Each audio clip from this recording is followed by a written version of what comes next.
Welcome to episode 49 of Around the Board, recorded on September 22nd, 2024. This is a show where count them four, 1, 2, 3, 4, board game enthusiasts discuss board games and board game topics. Today's show starts off with a special segment featuring our friend Kelly, who is our fifth. From there, we move on to our Hot or Not segment about the game Heat. And veering off that topic, we then discuss bad mechanics. You know, the kind of guys that just ruin your cars. Our final segment is one we haven't done in a while. That would be Board Game Parody. So, all that said, here are your hosts, Daniel Doc Hudson Connors, John McQueen Teisman, Chris Tomater Thomason, and Handy Andy Chick Hicks Barnett. Now join us, would you please, around the board. Hello, everybody. Hello. Those little Cars references? Yes, I liked that from Randy. That was pretty good. Randy I'm not used to Mater being Tomater. Tomater. That's his name? Right. Yeah, That's his his whole It name. says Tomater, and that's what threw me off. Oh, I'm sorry. Well, whatever. So before we jump into this, guys, I got a confession to make. Okay. So Hold I was on, really hold on. excited. Let me get my Yeah. Pope outfit Okay, yes. so we can make it official. And sadly, he has one. I Yes. do, actually. Okay, we don't have time for that. I'm just gonna tell you, I ordered my I got my Kickstarter in for Marvel United Multiverse, which is exciting, but now I have 30 boxes of Marvel United. Holy They are moly. lining the back of my wall right now, and they look really good. I'm gonna throw a picture up right now so everybody can see what it looks like. Looks amazing, I know, Wow. I know. But now this is my real concern. I also backed DC United, and I'm gonna get like 10 more boxes. To start with. I don't know where this ends, guys. I don't know where this ends. I know where it and I ends. don't know what to do. It ends in marital therapy, probably. I was going to say, it's like with Daniel picking out a new house for him to live in by himself with his game. Yeah, That's right. I would have more room. I mean, I did. I was like, hey Sarah, look, I rearranged some stuff too to make this all happen. And I said, doesn't look cool. And her response was, you have too much stuff, and she walked away, which is about the response she tells me every time I rearrange this room. So. Daniel, I believe you have a drop ceiling in your game room, correct? Yeah, I do. Yeah, they lift a tile up and stick some boxes up there, man. There you go. Oh my gosh, I don't need a ceiling. You're right. Just toss them up in there. You won't That's out of sight, right. out of mind. I like this. right. You got it. All right. Wow. Oh, well, there we go. If you guys have any suggestions on how to help my horrible addiction to Marvel stuff, let me know. I'd appreciate it. Good luck. Any help I can take. I feel like we could do a whole show, like a Jerry Springer type show, where we bring on people that know you and and here's his neighbor who has, and it would be really fun to do that, actually. Here's his neighbor. He's forced to hold 40 of his games. Bill! Bill, Actually, that's the when did you first notice a problem? It could be, I Actually- have the receipt, and the game does belong to Daniel. That's right. You are the owner! Actually, this is that's what the Evans are. Our friends, the Evans. That's what they are to me. I just pawn off a lot of games to them and there say, you "Hey, go. you want to play this game?" And then they were like, "You want it back yet?" I'm like, "Nah, You can hang out to the one. You Yep, just have it. that's great. Well, speaking of games, people arrive at this location, at this YouTube channel for one reason, and that is to play the game. Time to play the game. Time to play the game. That's right. Around the Board is all about debating different topics within tabletop gaming in 4 unique segments, each hosted by one of us, a handsome behind-the-scenes judge. Hey, wait a minute. That wasn't supposed to be in the teleprompter. Anyway, he'll be behind the scenes awarding points. At the end of the show, the coolest contestant with the most victory points will be awarded 2 shame-free table talk minutes to talk about whatever the heck they want. Now it's time to play that game. Round 1. Fight! Has anybody here seen Kelly? Kelly of the board game aisle. Well, round one comes to me, kind of. I'm introducing round one. I'm not really going to have much to do with it after that, because round one, we're introducing a new contributor to the show, and her name is Kelly McLaughlin, and she's going to be bringing us some information on some new games, because we're all board game enthusiasts, and she is a new board game expert. At least that's what we're calling her. And so let me just say this. Has anyone here seen Kelly? And there she is, Kelly McLaughlin. There she is, right there in the middle. Welcome. Kelly is here to say hi to everyone. Kelly. Hello, boys. There we go. Thank you, Kelly. What do you got for us in the way of new games today to talk about? Well, I was doing my deep research and I found this new trick-taking game called Hoo-Han. Designer Thomas Lehman and Grail Games is going to bring it to America. I believe it started across in Europe. Now, what's interesting about this, it's a two-player trick game. It should be coming out sometime in October of this year. Some of the mechanics are they have what they call leader climbing, which means if I play three of a set of ones, you have to top that with a set of twos. Also has shedding, which is getting rid of your cards as soon as possible, kind of like Teach You. So in this game, players begin each hand with a mixture of Hoo-Han cards representing strains with different clans. Did you say Wuhan cards? Yeah, and they represent strains of different diseases, correct? There you go. That's right. You visit a wet market in Wuhan. Yeah. And so there is hostage taking and shifting allegiances, optional events, and two historical campaigns. Now, what kind of sets this one apart is there's leader powers, and how this setup goes is kind of interesting because how do two players play trick taking? You're going to know what all the cards are. So you give each player 15 cards, and there's 12 left over. Actually 16. 4 will never be in the game, and then 12, you have possibilities to draw them during the game. And that's where the power cards come in. There's cards that'll let you possibly look at 4 cards and then put them back in the order you want, and then you have other cards that'll let you start drawing. And so some interesting mechanics they have is like there's one that you can cancel a special power. So if someone tries to play one of their special powers, sorry, you're not going to do that. And I will say, Chris's favorite, it's beautiful artwork. Oh, nice. Beautiful. Nothing more important. I love me playing some art. A nice Asian theme.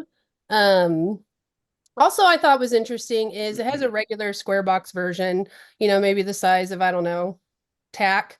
And then they have a little travel version, which is sweet for 2 players to take on the road. There you go. Road trip games. That Daniel's going to be all over this one. I know. I really don't like. I just can't stand trick taking games. And actually, you said the game that I can't stand the most, and that's Teach You. I got some deep seated trauma there, and so if you're ever going to explain a game, don't use those words in my presence because that's already not interested. God. But I do want to follow. Did you say it's a team game or a cooperative game? So this is just a 2-player trick taking game. You're playing against each other. It's playing against each other. Okay. See, every trick taking game that I've played that I've enjoyed has been co-op. So I want to work together. Yeah. Well, in a co-op, it's a lot of fun. So Crew and Sail is the other one from All Play. It's a 2-player game that trick taking where you're teaming up. Those we all get I a like trophy! A lot. Yay! So I'm out. Yeah. Sorry, I'm just got to give you crap, Daniel. And the fact that you don't like trick taking games is just pathetic. I mean, who doesn't like trick taking games? I mean, seriously, It's my weakness. Who doesn't like that? We'll be talking about mechanics we don't like later on in the show. I wonder what Daniel thinks about. Did you not grow up playing spades or something like that? No. I grew up playing Rummy. That was the only game I played, and that's more ladder climbing, and I was okay with Rummy, but I don't know. Just it doesn't resonate with me. I don't understand them. I don't get the strategies, and I've thrown in the towel. And if you put them on any more top 10 lists, I'm going to veto them. Yeah. So what you're saying is, for you, they're considerably tricky. Ooh, there you go. Exactly, you got it. Somewhat tricky. But let's hear from someone else. John, what about you? What do you think of this? Well, I'm not as against trick taking games as you are. It's the 2-player part that throws me. I don't play that many 2-player games, and so when I do, I probably already have enough of them in my collection that I like rather than go look for another one. So somebody else has it at an event or something they want to play it, I would play it. It's not one I would probably ever buy though. Yeah. So this kind of reminds me, it makes me think of it anyway, just by the way you described it, Kelly. It's probably not like this at all, because I don't know if this is really considered a trick-taking game, but have you ever played the game Battle Line? Have you guys played that one by Reiner Knizia? Yeah, I know of it. Not played it yet. It's a 2-player game where it's not trick-taking, but you're trying, well, it kind of is. You're taking a flag, and by having the better hand, formation, if you will. So like if you have a formation of 1-1-1, you'd need to have a 2-2-2 to beat it at least. Anyway, that's what it made me think of as you were describing. Oh yeah, it. I've And seen so that before. Yeah. that's a really fun game. So if it's anything like that, it kind of piques my interest. Yeah. Chris, what are your thoughts on it? Yeah, for me, I mean, my ears were immediately peaked or perked or whatever you want to say it when I heard Tom Lehman, because he is the designer of one of my favorite games of all time, 1846. That's right, another 18XX reference. It will never stop, people. Yeah. Did you say Tom Lehman does an 18XX game? Correct, 1846. He's the guy from Roll for the Race for the Galaxy, right? Yeah, and Res Arcana. Yeah. Maybe I should give 18XX another chance. Yeah, I mean, you're gonna have to find a play group that's willing to play with you. I don't know about I don't know how it's gonna work with us, but we'll see. We'll play with you, Andy. Remember, tell him things that will never happen. That's also true. That's right. Yeah, Andy, let's set it up. Anyways, but yeah, no, I don't know. I'm intrigued. 2-player trick taking, like, that's interesting. I'm not a huge fan of trick taking. Purely trick taking. Like, if it's used as a mechanism, I actually love that. I love trick taking as a mechanism within a board game, like in Brian Boru, and there's another one that I know it's in, and I feel like an idiot that I can't think of right now that I also really like that I've played with in the last year. But yeah, no, pure trick taking, not interested. But I don't know, trick taking with 2 players, that's intriguing because I'm just trying to see how that like works. It just you only have to beat one person, not multiple, right? So that's intriguing. You've got what's the other one that's a 2-player trick taking game? Is that Fox in the Forest? Mm-hmm. That is one. Oh, I've never played that one. Gotcha. No, there's more than one. Sure. That's one that comes to mind anyway. Yeah. So. Yeah. Kelly, what else you got for us in your hopper of games? Oh, is there more? There's more. Yes. Wait, there's more. Wait, there's more. Andy, you're gonna love this one. It's called Quiet House. The designer is Emmanuel Briano for Mandu Games. This one's 2 to 4 players. They don't know yet the release, but there will be some copies at Spiel 24 this year. Yeah. Now, the mechanics are cooperative, asymmetric roll, and communication limits. So think Hanabi. So this cooperative game, which players take turns moving statues to create arrangements that meet the goals. At the start of the game, goal tiles are assigned, indicating how the statue should be placed for victory. However, the players have only partial information about these goals and cannot communicate with each other. Success in the game relies on careful observation of other moves, making guesses about the goals they know, and collaborating effectively. Now, what is so intriguing about this game is, imagine a square board that's a grid, and your line of sight is 2 objects, and the other person on the other side sees 2, so on and so forth. So each object has got to be in a certain place. So instead of it being, say a candle has to be all the way furthest left. Doesn't mean it has to be in that line in the grid, but it has to be furthest left, let's say, is one of the goals. And then each piece or object only moves a certain way. So I believe it said, like, with the candlelight that I mentioned, it can only move up to 3 spaces, and there might be a different one that can only be moved by another object, so to speak. And another thing that I thought was interesting about this one is there's paddles involved in this game. So when a player is making their move, you can have a paddle that says, I love this, or no, I hate it. And they even recommended, smacking the player's hand with it. I mean, it's very interactive. I mean, you can be as abusive with it as you want, but hey, it's a paddle. Wow. Wow, yeah. Yeah. So, part of me wants to be intrigued by this game, but I got to be honest, you lost me at it's a way to be cooperative and not cooperative. Yeah. That's basically what you said, right? You cooperatively don't cooperate in this game? Because you are sounds on brand for you, Andy. Yeah. Yeah, exactly. Yeah, you're trying to figure out why people are moving the pieces they are, and they have to be in a certain place by the end of the game. Okay.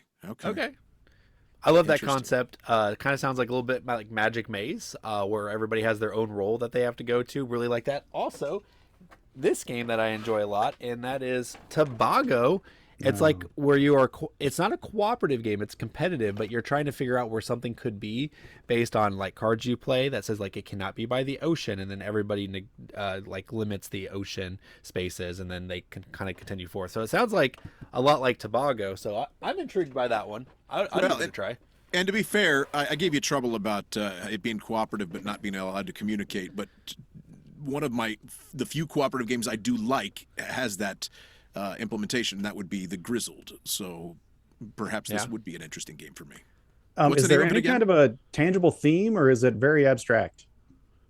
So it kind of gives you, it's supposed to be kind of Halloweenish in the sense it's like a mansion. So there's pieces in a mansion.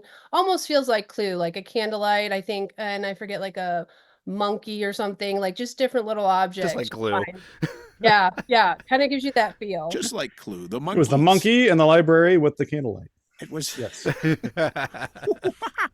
Okay. What's the name of the game again? One more time, Kelly.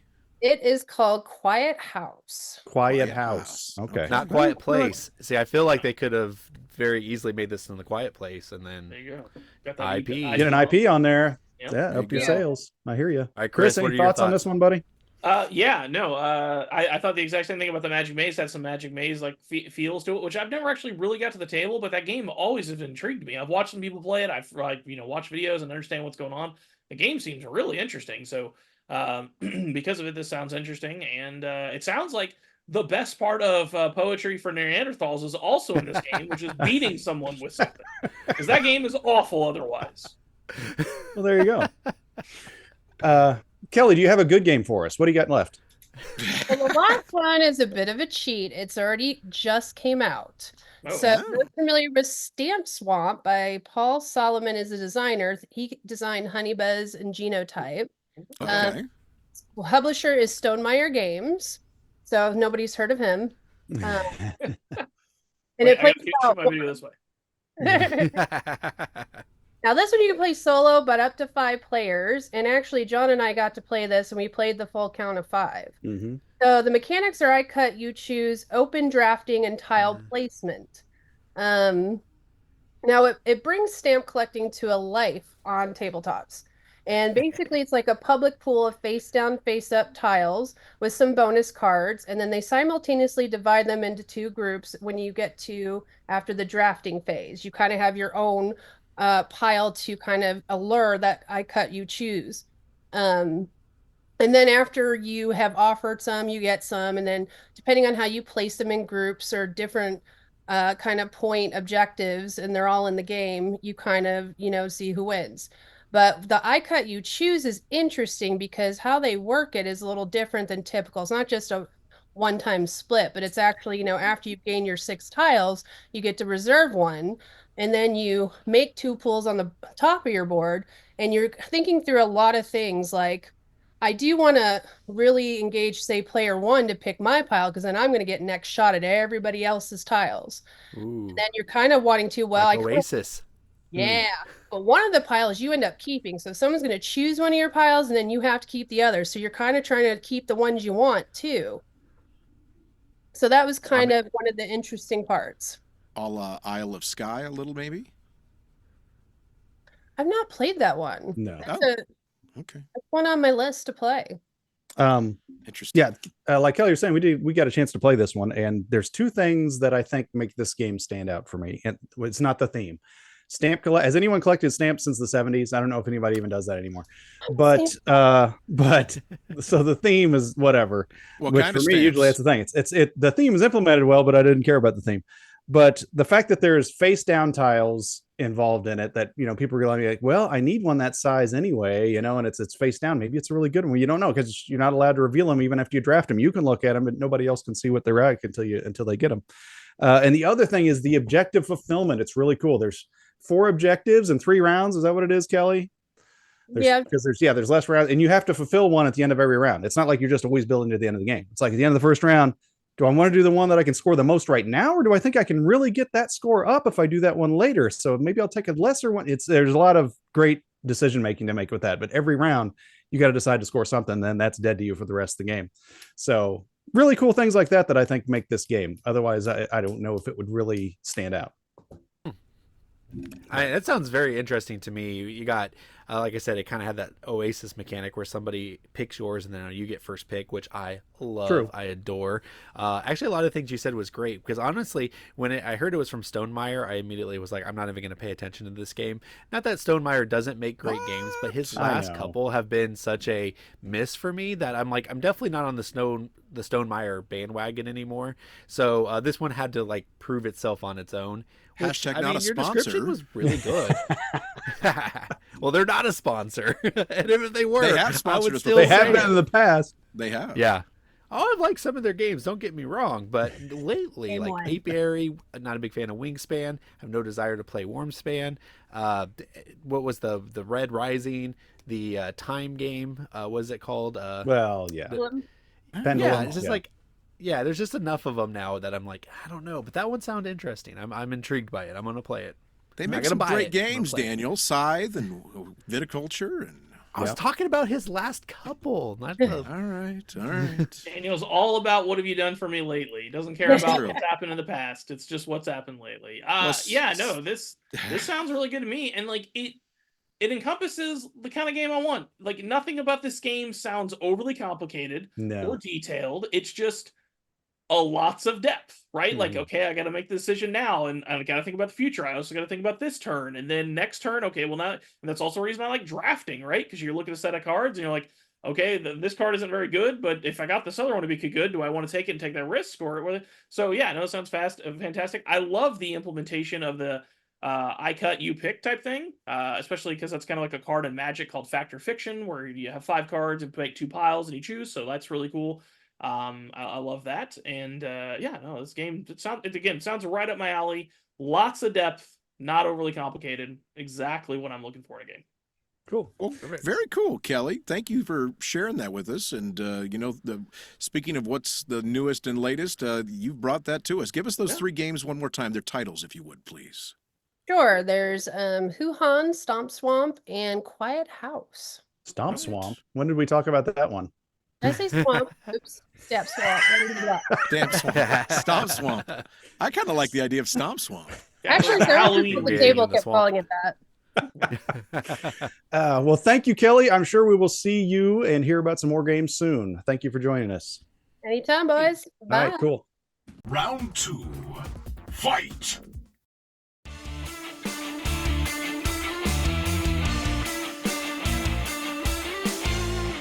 Ah, yes, we have the return of one of our favorite segments. Real hot.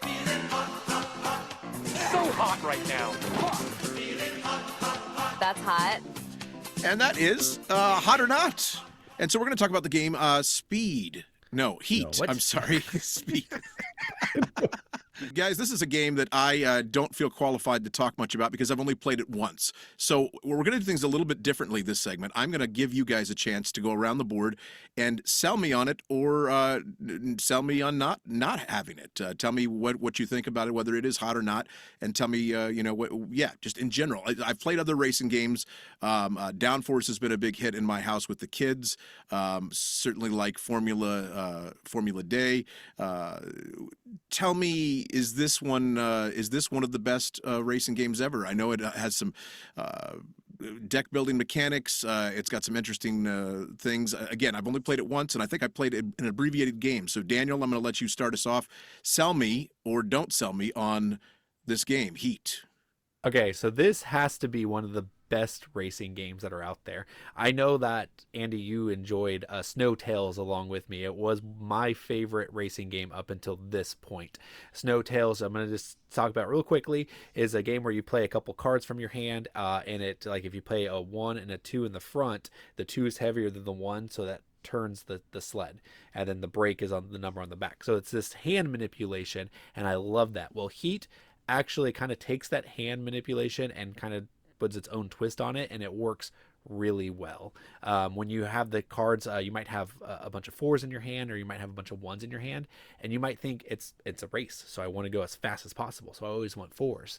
Well, not if you're coming around the corner. You actually want to make sure you're prepared to go slow around the corner, so you might actually unload those 4s so that you can get more 1s into your hand, so that you can stay at like a higher gear, because your gear determines how many cards you can actually play. So if I'm in the highest gear, 4th, I have to play 4 cards.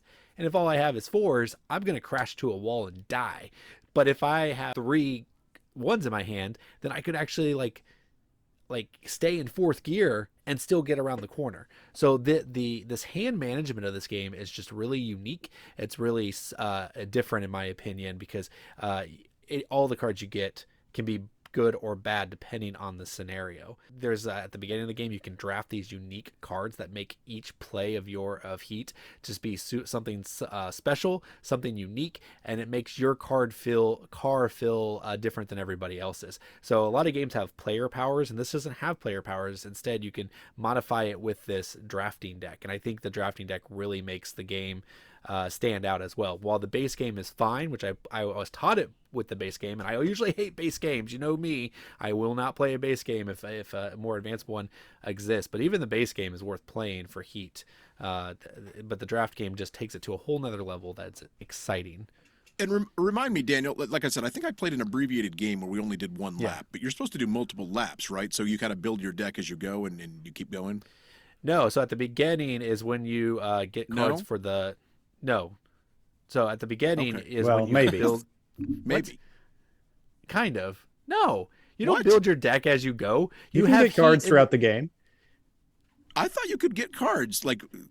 Anyway, let's move on to John, because obviously you don't know what you're talking about. John, what do you got for us? Well, the first time I played Heat, I said this game is amazing. I loved how you use your shifter for how many cards you can be able to play and how that corresponds to it.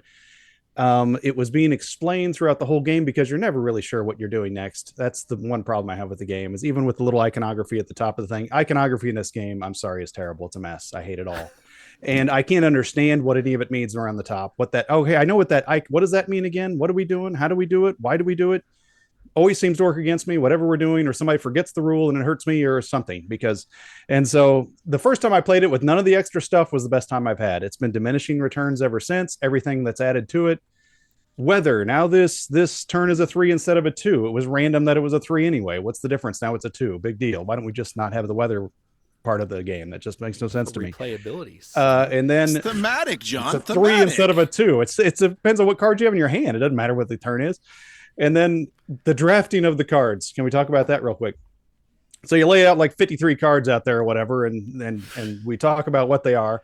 And I'm always like trying to listen real close to these explanations. I'm like, okay, which one will I be able to understand when it comes up in my hand? Because once again, the iconography, I don't know what any of these things mean. Who knows when you play it? What time it's good to play it on the thing? Is it going to make me go faster, slower? I don't know. So give me the ones that I can remember what they do, and I'll have them in my deck. That way I won't slow up the game. And then lo and behold, you have this other add-on where you get another card added to your deck. And it's like, I have no idea what this card does. I'm not going to stop the whole game, because here's the other thing. The next 2 games that I played after the first one, I spun out at turn 1, and now I have no chance to actually win the game. I could take all the time in the world, hope and claw my way back into 3rd if I really make everybody wait in a 3-hour game. I'm not going to do that. All right. So I kind of regret throwing it to you and letting Daniel cut him off. Honestly, so it's not hot for me, I'll tell you that. Because I didn't get that feeling. Gee whiz. Well, you only played a lap. And the first time I played it, I loved it. And that was the experience you had. All right. Well, Chris, what do you got, man? Can you out old man what John just did there? Probably because not. I'm not sure it's possible. Impossible, because there's a lot of impact there. I don't know where this game touched you. I'm sorry. But I don't understand, because I am a big Formula Day fan. I have been since I was since the 2000s. I have my copy right here that my friend Casey Allen that's because her maiden name or get married to Ben Allen. Since she ripped the board in half before I even got to play it, that famous story I talk about, I have loved that game, and it is still fantastic. It has a dice mechanism, and it's kind of mitigated on your luck based on the way the dice are made. It's like you have D30 is not just all 30; it's actually like only 24 through 30 in different bell curves or whatever like that. Not trying to talk about not the game, which I do. Hold I do up, all Chris. the time. Seems like it. Hold up, Chris. I know I'm not trying to talk about not the game like I know all this good, but I'm trying to give you some backstory. I love the game for all those reasons. I understand why people had a problem with it for the longest time because it's rolling a dice and all the different stuff. But the game was still fantastic and perfect in its way for the mitigation of luck. So the game is Heat. We're talking about. So because of it, because of my love of Formula Day, it was hard for me to open up to Heat. It was hard for me to open up and let it in for what it is. But Heat is a masterpiece. It is fantastic. It is perfect in all its ways. Again, I was befuddled by the things that John was saying. Like it didn't make any sense to me. Like I will agree, and this is going to something I want to talk about more on bad mechanics technically, which is kind of funny because it'll be somewhat contradictory to what I'm saying right now. I don't like hand management. I really don't like hand management, and the reason I don't like hand management is because this guy right over here has ruined it for me. Let me get my angle right. Are you pointing at me? There it is. That guy up there. He calls a game that's hand management a deck builder, and I hate that. I love deck building. I want to play Dominion. When I hear deck building, it's Dominion plus some other things. But he calls like Lost Ruins of Arnak a deck builder, and it's hand management. You add a couple cards, and that's it. So it's not deck building. That's why I made that my face earlier, because it's not a deck builder. You start with a set of a deck, and then you add a couple cards here and there that are like one-time uses throughout the race. And yes, before the race, you add a couple extra cards, but it's not really a deck builder. But what also makes this game a masterpiece is not only the play of each individual play, but the design space that this game has for campaign play, for campaign/season, whatever you want to call play. There's so much open design space you can do to make incredible seasons and campaigns out of this. And that was one of the best things about Formula Day. The actual one-off race, not great. But the season play of Formula Day was fantastic. But I feel very confident that actually the season play of Heat can be so much more. And I can't wait to look for it. And also, just because you do terrible the first round does not mean that you will lose. In fact, that happened to me. Most recent play, we played 3 laps, not 2. You should play 3, but that's a whole other story. Because then it actually, by the way, step back. I'm going to talk about this game. You need to play 3 laps because then it actually takes tactics. If you only play 2 laps or less, you just play like Daniel and just roll like hell on wheels for no stupid reason. Yeah. And not actually have any tactics. Just, I'm going for it. Stupid.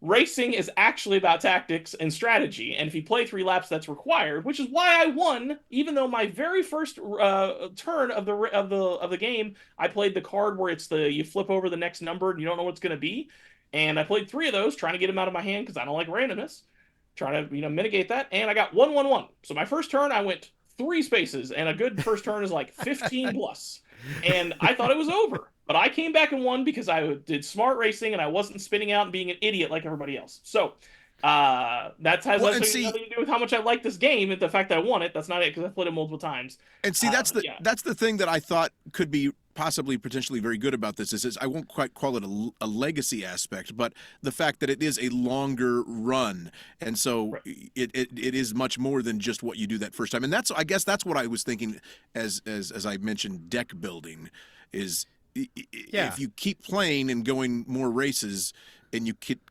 keeping onto your cards, I mean, it kind of is a little bit more like deck building over the long term, correct? Yeah, but every game is 3 hours long, no, 3 hours is exaggeration, John. It's 1.5 hours, and between the games, you add 3 more cards to your deck, but that's like between games. And I will say why I was all like him hawing about whether it was a deck builder, because you guys wouldn't let me talk about it, was that you are putting Heat into your discard pile, so I guess you can call it a deck builder if that's what you were getting at. But the Heat is actually this resource that you have to manage, and while it does get put into your deck as the game goes, your goal is to always get it back out so you can spend it again. I wouldn't really call that a deck building. I think that's just resource management. Almost a rondelle. Almost. Not quite, but not almost.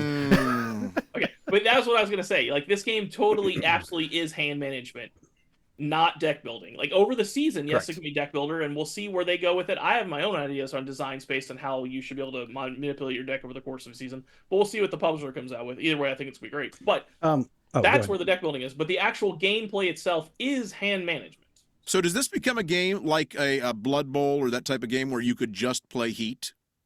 You could just play Heat. I think so. Like a lifestyle game. This could be it become just its own niche in itself. Absolutely. Like I mean, I know I'm much more for campaign play with Blood Bowl, D&D, and all that kind of stuff than most people, but like absolutely, you could play this game if you find a play group that was in it to win it, like I am about it. You could play this like 20 game season, you know, but take the entire year to complete it over a couple of weeks played, and it would be just bananas fantastic.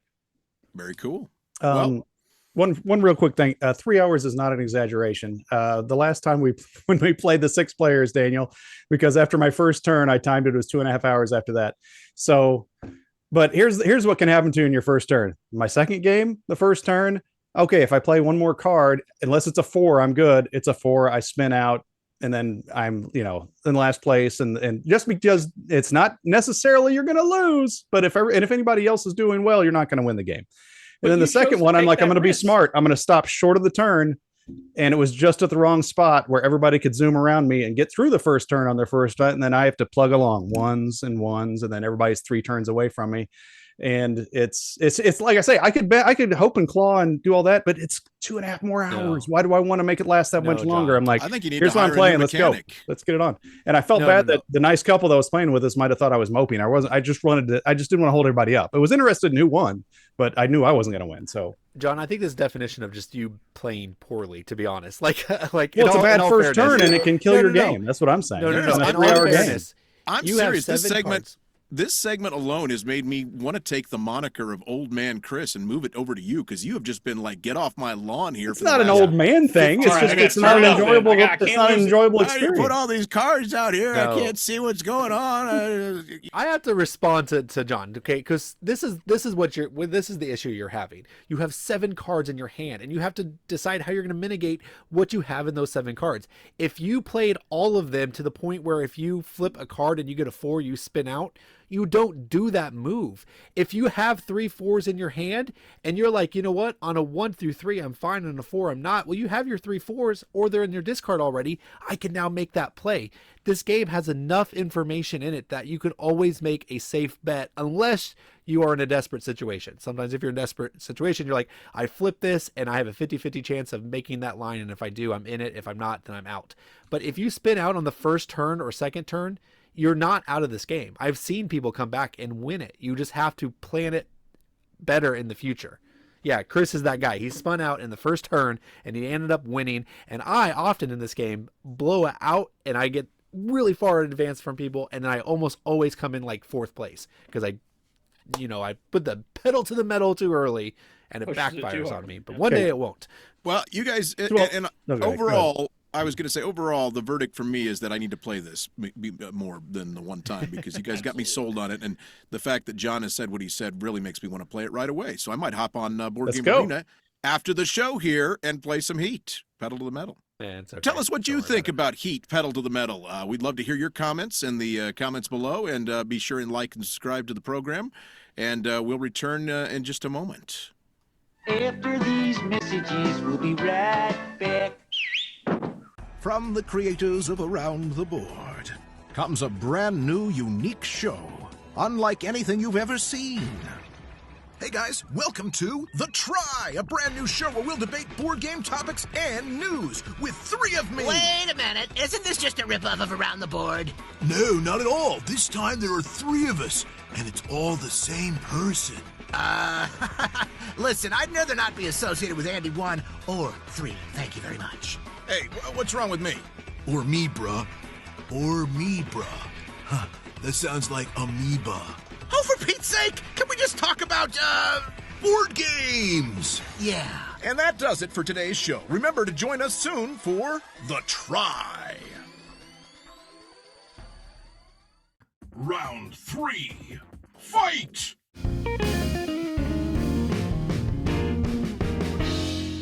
All right, guys, in this segment, we are not actually talking about cars or the people who work on them. Oh, which I don't know why. I don't know why that's you why I would was think connected. that. That's why I got to throw all my notes out now. I know. Well, I don't know where you guys are at on the whole mechanic thing. Some people get really offended if you call a board game mechanic because they're like, it's not a mechanic, it's a mechanism. It's like, okay, well, things actually, words evolve and they change. And mechanic is not necessarily inaccurate because it's about the procedural.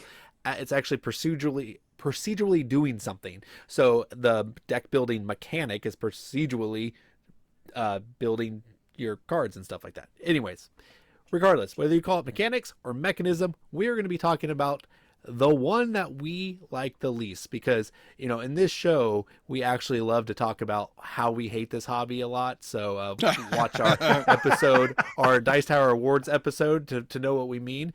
No, but in actuality, we obviously love this hobby. But everybody has things that they just aren't a big fan of. Games that don't appeal to them, or something when they hear that word, that mechanic, that mechanism, they're like, I'm not going to try that one, or I don't need to hunt it down. But if it's in front of you, you play it and you go, hey, that wasn't too bad after all. So let's just jump into it. We're going to talk about which ones we dislike. So I'm going to start. It's no surprise to anybody who's watched this, so I'm not going to take much time on it, but trick taking. Whatever reason, trick taking does not resonate with me. My brain just doesn't work that way. I don't understand it. I hate when you have a partner, specifically. Team, okay. Partner, not okay, because I don't know what they're thinking. I don't know what they think I should be doing, so I just dislike that a lot. But the mechanic that I actually do want to bring up, the one that I actually hate, that is less known, and that is pick up and delivery. So this is one that actually I have this I don't know, like this trauma moment, and that was when Randy had us play the Crown rail system, Transamerica, I believe what it's called, where you have to draw in a crown with a crown. I can't talk. A crayon. Know this. With a crown? A crayon. A pen. Okay. And you had to draw little routes on the map. And it was so mind-boggling bored that I was just like, I can't do this. And ever since then, I have not viewed pick up and deliver in the same way again. I don't like I like route building. That's okay, like 18xx, because it's like technically at the end of the game you're running, or at the end of the round you're running your route by saying this point to this point, how much points do you get? That's okay, but I hate this. I got to pick this up at point A, drop it off at point B, and I do need to do that in the most efficient way. To me, just picking up and moving something is not the definition of fun for me. I looked at my Board Game Geek ratings, and I looked at specifically that mechanic, and I have not rated anything higher than a 7 in the pick up and deliver area. So I know that it's one that I. What's your favorite pick up and deliver game? I'm glad you asked. It's actually Ride the Rails, which I love. I actually give it a 9. I said none of them are higher than a 7, except for Ride the Rails. So you lied. Ride the Rails is a little bit everything you've said is totally invalidated because you just lied to everyone. No, I forgot to put the one caveat. It was in my notes too. No, but that was a true pick up and deliver. That one is like there's people on the map, and once they've been moved, you can't move them back or anything like that. So it's more, and then they don't get replenished. So it's more of just a race. It's like I'm going to get there first, and now I'm going to move the guy because I was there first. So to me, it was more of a race game than a pick up and deliver, but it is technically pick up and deliver. So since you were there with your cab first, and they got in your car, and you took them somewhere else, that's not a pick up and deliver. That's correct, and I lost the point because they think I'm a liar. Because you lied. But correct, and you also got the name of the game wrong. It's actually Empire Builder, by the way. Empire Builder. You should have interrupted me. I was trying to fish it out. I was trying to let Randy talk to me in my ear. I was waiting for now, hoping that there it is. I was hoping for now I'd get a point for it. So there you go. There you go. Well, John, tell us about your least favorite car workers. Before I talk about the people that work on my car, here's one of my little worker pick up and deliver game I have is the USPS Great American Mail Race, baby. You're gonna lose a point for that. I was gonna say, are you gonna lose a point for bringing up trauma for Randy? I thought maybe that would get me a point, but it'd be a negative. You don't know him. His day off. But I guess I don't think that's such a mechanic that bothers me that much, and I assume that we're eliminating roll and move or pop and move. Sure. As a mechanic, because otherwise that would probably be everybody. But so I had a few of them I was bandying about, and I think the one I'm coming up with, there's not that many that I don't like, but I think the one I'm going to come up with is the hidden movement. And I think I just am always disappointed by hidden movement games. And I can think of ones that I've owned, like Jaws that I couldn't get played, and Die Hard that I played at Gen Con. And one of the things that gets me with these games is I always think I'm going to play it as the one that's hidden. And that just seems like more fun, like being Dracula or being Jaws, and having everybody else trying to find. But if you have this game all the time, people aren't going to let you just always be the hidden one. Somebody else is going to want to do that sometime. And it's more fun as the hidden one, But then when you aren't the hidden one, it just seems like you're playing Battleship. It's like B12, are you there? Nope. Okay. Next. B13, are you there? Nope. All right. And while the person that's hidden is like biting their fingernails because they're like, oh, they're so close. They're so close. They're going to find me. The people that half the time the people have no clue. They're like, I don't know where he is. It's, are you there? You know, it's like, so it just turns into one of those kind of games for the people looking for him. I tried to make it as easy as possible to get people to play Jaws. If you're familiar with Jaws at all, you have so many movements you can do as the shark. And so I have 2 base movements. And so I use no special actions. And so I ate people. They knew I ate people in this place, and I could only move 1, and they're still looking for me on the other side of the board. I'm like, what are you doing? Like, I have 2 actions. I ate people here. If I moved, I'm in one of the spaces by it. Where are you? And so I think they were just as not into the hidden movement as I was. They were playing Battleship. They're like, there. And so even though the games might not be flawed and the mechanic might not be flawed, I'm always disappointed in these games and how they turn out. So hidden movement is going to be my choice. So have you played Spectre Ops by chance? No, I've not played that. Sorry, I only ask because it's where there's 4 hidden and 1 not hidden. Oh, so maybe that's try a that different. one because it. Yeah, exactly. All right, That's go, Chris. What were you going to say? So my question was, I know you used to own Fury of Dracula, and I was very sad that you got rid of it without talking to me, as you do with almost all your games. It drives me insane. And half the time you just like leave them on the side of the road. Like, yes, something like that. Anyway, so did you actually ever play Fury of Dracula? Never played it. Never got it played. Okay. I have still not played it. I recently was able to get a copy of 3rd edition in shrink for like $40. It was nice, amazing.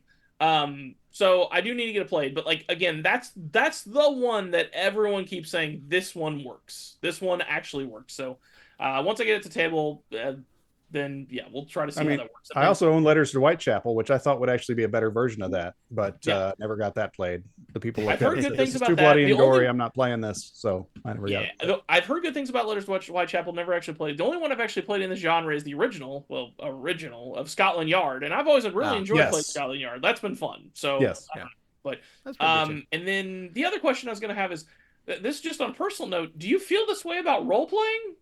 Like, is only the DM having a good time? Is the players like just trying to search for people? I was just intrigued on a personal level. No, because I mean, you're given information. You know what I'm saying? You're just deciding what to do. So it doesn't even have that feel to me. That would be 1 versus many that he would have had an issue with, and that's not his issue. It's the 1 versus many when it's secret movement because you're playing 2 very different games and one game you don't like.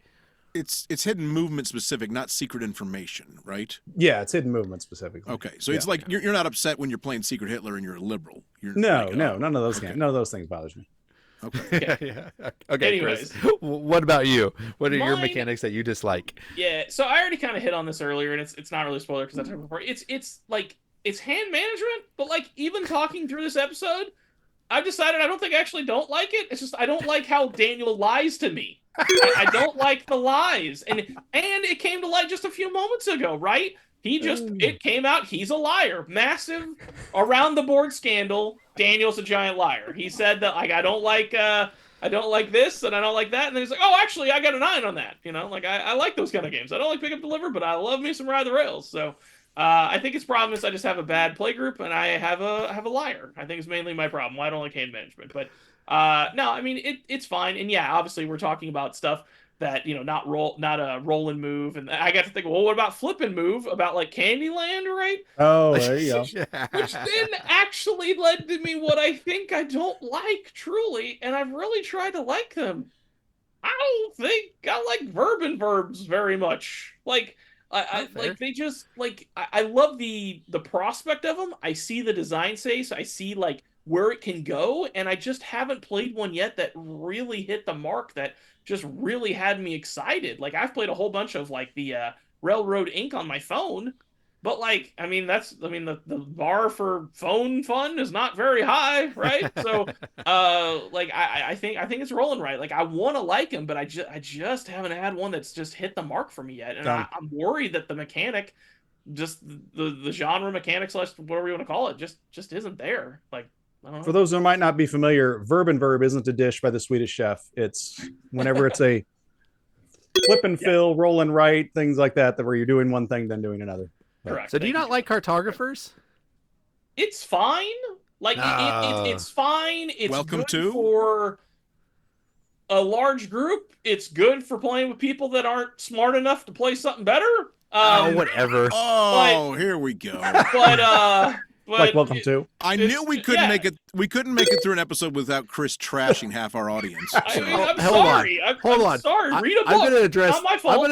I'm gonna address this one specifically because we're gonna review Tiny Towns one day, and this is all gonna come to light. Oh my gosh, that game! You know, you say they're dumb because they like these games. I'm telling you, maybe you're the one that's dumb because this is a lot of like compartmentalized thinking. Like where it's like I need to fill in this space, this space, this space, and this space, but what just flipped is this. Now I need to know where I need to put it so that I have room to put other things. That's what a flip and fill is. That's what a verb and verb is, and that takes a lot of brain power. So Chris, I think I mean, if you want to flip, if you want to pull up your shoes on the other foot, I'm pretty sure every game I played with you on those games, I always come in and do well. It's like bowling for me. I can do it well. It's not fun. It's just not fun. I'm sorry, bowlers. I'm sorry, verb and verbs. Now you what you're doing just isn't fun to me, even though I'm good at it. Before we move to Andy, I need you to show me on this game where you were hurt. Everywhere. Where were you injured on this Arnak The guy game? behind the box. That's the guy. That's the thing that hurt That's where me. he He was lied to me. All right, Andy. What about you? What is your least favorite? Well, mechanic? despite the fact that there's an easy answer. If anybody's ever watched the show, I mean, everybody's going to go, "Oh, he's just going to say cooperative play." Sure. Well, I'm not going to take the easy way out this time. I'm not going to do that. I'm not going to say it's cooperative play. And then I started thinking about other things that I don't like, and sometimes I don't like dice rolling. And I was like, "Yeah, is it dice rolling? Is that what bothers me the most?" Yeah. No, you know what I think it is? Is there are very few games that I like where there are variable player powers. I think that bothers me because, and I don't get me wrong, I know some games have got real creative with it. I know like Root is super creative and very unique, but there's just too many games, Root included, where I don't like that. I don't like the variable player powers, and I feel like some are just they're not, they try to balance these things out and make them balanced, but I just feel like some are just way overpowerful. I tend to lean towards games that have some sort of abstract nature to them and give everybody a fair playing field or a fair chance. So I think is the one that bothers me the most. I couldn't think of a single variable player power game that I'm like, I love this game. So I don't know. What do you guys think? Yeah, I think it's fair, Andy. Though I would challenge you. I think now I know you play your same games over and over again, so that's not a criticism that you ever have because you do play the same game. But I think if you find the right variable player power game, you have to play it a lot because variable player powers are usually balanced well, but there is one that is easy to do and one that is hard to do. So if it's your first play ever, you're like, well, that one's clearly broken because that was like super powerful. But the one you had was also really powerful. You just didn't discover it yet because it's harder to unlock its potential. I suppose that could be, but I mean, I'll give you an example, and that's a game like Cosmic Encounter, and I'm probably going to lose a point because that's one of Randy's favorite games, but I can't stand that game, and I've tried to get into it, and it just doesn't work for me. It feels too random and too lucky and too, like I said, some powers are super powerful, and others are just like, oh, I can do this little thing, and it's kind of lame. Maybe it's just negotiation you don't like. Yeah, that's not I don't think it's negotiation. I like negotiation, so it's not that. So what I was going to say is I think the biggest problem actually with variable player powers is the fact that there's just one term for it, right? Like, because the variable player powers in Cosmic Encounter, well, I guess even that's close. But like, okay, so Root, that is not variable player powers. That is variable players. Game. You're playing a completely different game than everyone else, right? And then there's some where it's like, you're doing the same thing as everybody else, and then you have like a 5 to 10% different thing, right? You have some sort of bonus or whatever like that. But yeah, like you got games like that, but then you get games like Root and Sidereal Confluence where you're just playing a completely different game than everybody else. So like I think the main problem is we need to make a delineation. We need to have two terms: variable player power for when it's less than 10%, and then like different player game or something. I don't know what the term is for when you're just playing a completely different game than everybody else, just within the same space. And see there, Chris, you just proved me wrong. You woke me up because I do like sidereal confluence, and those are very much different. I think Andy loses a point for being a liar about the games he likes. I didn't say I rated it a 9. I didn't say a 9. I don't hate it. Oh, but Andy, here's another one that you really like that has variable player powers is Pioneer Days. Pioneer Days? Yeah, where everybody starts out with one thing they can do different. They start out with different stuff. They start out maybe with a different wagon. It's okay. And so you have a different direction you can go than everybody else. I just know, like I'll give you another example. Another game is like Stockpile. Stockpile, you can play with variable player powers, but I don't think it helps the game. I think it makes it worse. Okay. But you bid on it, and then you all start with different money. It's good. All right, guys. Well, we all love this hobby. It's why you're watching this show, is because you enjoyed board games too. So don't hear us here say that we dislike playing these games. That we all had exceptions to our rule even. But I do want to know, what is it, the mechanic that does not appeal to you? What is it when you hear that this game is announced and you're like, ooh, I love everything about it, and then they say it's this mechanism, you go, oh, I'm out. What is that one for you? Let us know in the comments, and remember, like and subscribe. Round 4, fight! This is Board Game Parody. All right, and we're back, and now we're going to play some Board Game Parody. It's a new and original segment that's totally not Jeopardy! In this segment, the player who is currently in last place, that's you, Andy. We'll go first and pick a category. We will each then buzz in if we think we know the correct answer.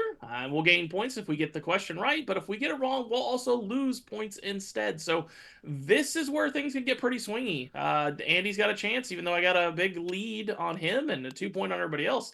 There's still a lot of game to be played, guys. So let's play some absolutely not Jeopardy. It's Board Game Parody. All right. Well, taking control of the board, I'm going to go straight to board game history for 3, please. Ooh.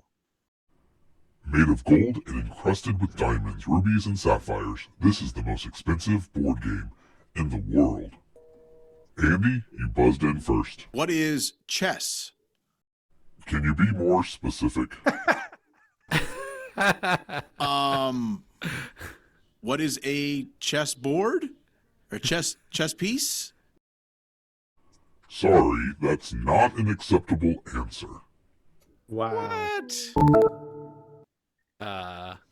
There's multiple chess? I guess so. Maybe it's a specific chess game. I'm going to go with Egyptian chest. Not chest. Not community chess. Egyptian chest is incorrect. Any other? Chris, I want you to take a shot. Oh, I wanted to buzz in, but I didn't get there in time, guys. The correct answer is the Royal Diamond chess set. Okay. I think, no, we could give them chat. That's, whatever. Nope. Daniel, don't worry about it. The judge has spoken. Andy, you still have control of the board. Oh, I still have control of the board. Perfect. Okay, let's go The Show for 3, please. The Show. This sports management game's name is the same as the number of players your team is allowed on the pitch. Andy. What is 11? That is correct. Woo woo! Yay. Are you sure it wasn't the Royal Caribbean 11? All right. Well, I'm on a roll, so let's keep going. Let's go with board game slogans for 1.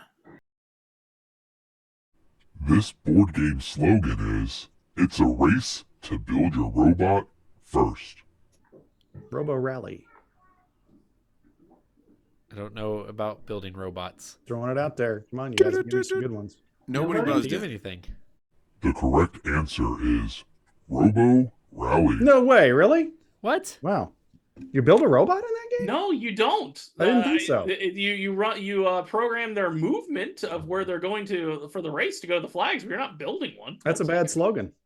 All right. Well, I guess I still have control of the board, so You we'll do. go with board game slogans for 2. This board game slogan is the Fast and Furious card game. Andy. What is Pit? Sorry, that is incorrect. John. What is Uno? Uno is correct. Of course it is. John, I thought it was going to be the Fast and the Furious card game. the board is yours. Now that I have control of the board, how about the show for one? Keith Ferguson made this game with a Christmas theme. Andy, you buzzed in first. What is Santa's Workshop? That is correct. What are you doing, the board Andy? is yours. Let's go with the show for two. This asymmetrical trading and negotiation game plays 4 to 9 players. Once again, Andy. What is Sidereal Confluence? Sidereal Confluence is correct. Hope Andy's making a run for it. He is. I think he has the questions back there. He's reading before. Andy, the board Let's is go yours. with random task for one. The original game Battleship was played on this medium. What? Daniel, you're first. I'm gonna say with like SOS. SOS is incorrect. What the How heck How about was Morse that? code, I believe? Yeah, we Morse would try to code. say There we Morse go. code. On this medium? Paper and pencil is my guess. Andy buzzed in. What is paper and pencil? What is pencil and paper is correct. Should have buzzed. Should have had more confidence, John. I know. I'm tied for the lead. I can't take a risk, but Stop it. So my question is, just for fun, my answer was going to be grid paper. Would that have been correct? Grid paper is also considered paper. That would be correct. I guess that's fair. But Was it the chess would Grand not be. Austrian grid paper, or was it? That's true. I was gonna The say, Royal but Ruby grid paper. Chess is not the same as Royal Ruby chess or whatever. So All right, Andy, what are we doing? let's go random task for 3, please. Ooh. The board game Traveler's Tour Through the United States was published by the New York City bookseller F&R Lockwood as the first board game published in the United States in this year. Get it, Andy. Get it, John. You know, we're not actually Jeopardy contestants. These games are so hard. What is it? I want to win. The correct answer is 1822. Oh, I was going to say 23. What if I'd have just said 18XX? That's right. I should have known. All right. Well, since I still have the board, I'll go to random task for 2, please. In Scotland Yard, this form of transportation is open exclusively to the player, Mr. X. I don't even remember. I'm gonna go with Subway. Subway is incorrect. Andy, what do you think? I can't remember the modes of transportation in that game. It's the European Subway. What is it called? The chute. The correct answer is waterways. I was way off. Maybe they call it the underground. The underground. Yeah. The tube. All right. Since I still control the board, I'm going to go with board game history for 1. This game was the first to use a smartphone app as an integral part of the gameplay. John. What is Chronicles of Crime? What is Chronicles of Crimes? Incorrect. Dude, that came out like well after. Yeah, I think. Well, after what, Mister? I didn't buzz in. I did buzz in. Oh, okay. Thank you. That would be Alchemist. Alchemist is also incorrect. And it wasn't in the form of a question. What is your mom? Hey. The correct answer is XCOM, the board game. Wow. Oh, are you serious? XCOM came before Alchemist? Are you sure about that? Hey, don't question. Yeah. Sounds like another point lost to me. Yep. If he could. All right. Well, since I still have control of the board, I think I'll go with board game slogans for 3. This board game slogan is, the game of international intrigue. Daniel, you're first. What is conspiracy? Conspiracy. Incorrect. Dang it. John. What is risk? What is risk is incorrect. Could you repeat the question, please? No. No. Because it's not on screen anymore. Well, that's the way it goes. It wasn't. You knew what it was when you hit it. Well, someone guessed my answer already, so that's why. What is? What I would say now. Oh shoot! And ladders. No, it was international intrigue. Is that what the question was? Something like that. Time's up. City of I Spies. gotta edit so much. City of Spies is incorrect. Correct answer is diplomacy. I was gonna say diplomacy. I almost said it before I said risk. Yeah. That would have won me the game. Dang it. And the last question, board game history for 2. The first game played in space was this game. Go ahead, Chris. I'm good. Daniel, you buzzed in. Royal Emerald Chest. Ha, that is incorrect. Andy, you're next. What is Settlers of Catan? Sorry, that is also incorrect. Magnetic version. John. How about what is checkers? Checkers is also incorrect. Seriously? What did they play? Was it catch? Catch. I like how once again Chris did not buzz in for anything for this entire game. The correct answer is Scrabble. Really? Scrabble. What a mess Space? with no gravity. Man, that's shocking because you got obviously have a magnetic board, that's one thing, but like you got all those pieces to deal with and stuff. Like that feels like an unnecessary lofty goal to play your first game in space. Yeah. But fun fact, I chose not to be an astronaut because I couldn't play board games in space. So. That's what it was. The word games got him. So you were lied to. Now I understand where you got it from. So congratulations to our big winner for the show today. That would be Chris with 9 points, which blew everybody out of the water. That's right. Chris, what do you like to talk about? Yeah. Well, first of all, I want to talk about my big win. I want to talk about my strategy of knowing myself and my strengths and not pushing myself beyond my limits and not buzzing in when I don't know the answer. And I'm going to be honest, I didn't know any of the answers. So I just kind of stayed cool. Stayed water. Didn't try to, get over my skis like my cohorts here, and I won. So, oh man. So now I want to talk about something that's really been on my mind and on my heart for like most of my life. And is it family appropriate? Talk about. I don't understand why it's illegal to steal signs. So. You're the guy at second base is getting in trouble for trying to look and see what the catcher's doing and making his signs and stuff, and that's a problem for some reason. Or watching one of the coaches on the side, what signs they're doing for steal and stuff.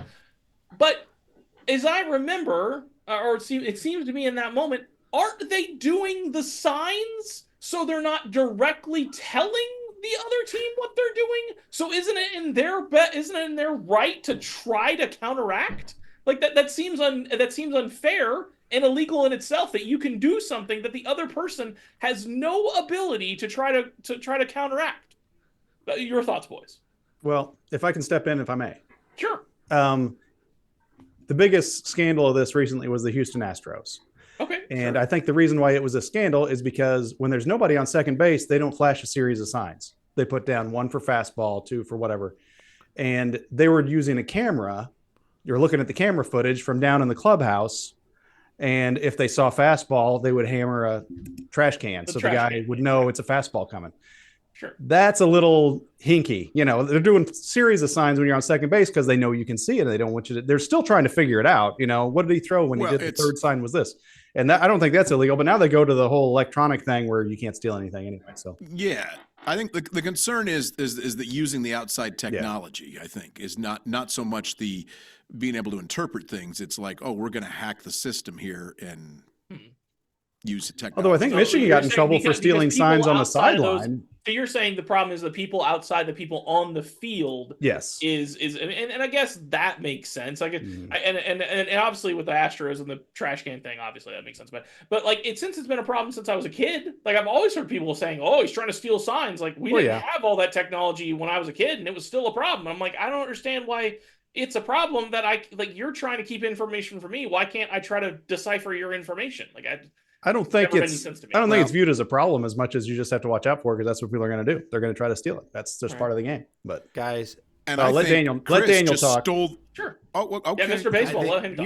You guys are all wrong. Honestly, the answer is 1, it endangers people's lives, and 2, the government funds those signs for our safety on the roads. Okay. So if you start taking signs, gosh, here we go. Well, I think the real thief here is Chris, who somehow stole this show from under us by not playing Board Game Parody once again. I played my game and I won. Well, thank you everybody for joining us once again for this fantastic edition of Around the Board, and we're happy to introduce you to some new segments, including our new games with Kelly, and we're gonna take a little break here and just, I don't know what, maybe sip on something. Take a little nap. We're gonna close out the show, I think. Oh, that's right. We're gonna close out the show. Oh yeah, okay. Anyway, we're gonna close out the show now, and thank you for joining us Around the Board. Make sure to like and subscribe, and we'll see you next time. Andy took There's no teleprompter. God, there's no teleprompter. He forgot what he was gonna say. I feel like I'm drunk. I'm not, but I feel like I am. Chris, I'm gonna need you to stare at this board game long and hard and just come to terms with your hate. It's not the game, it's the man behind the game. Right? That's the problem. It's the liar behind the game. God. What did I do to you, Chris? I should have hung on for the tie instead of trying to take the overall victory. Yeah, try to But be diplomacy, the hero. I almost said diplomacy. I would have won.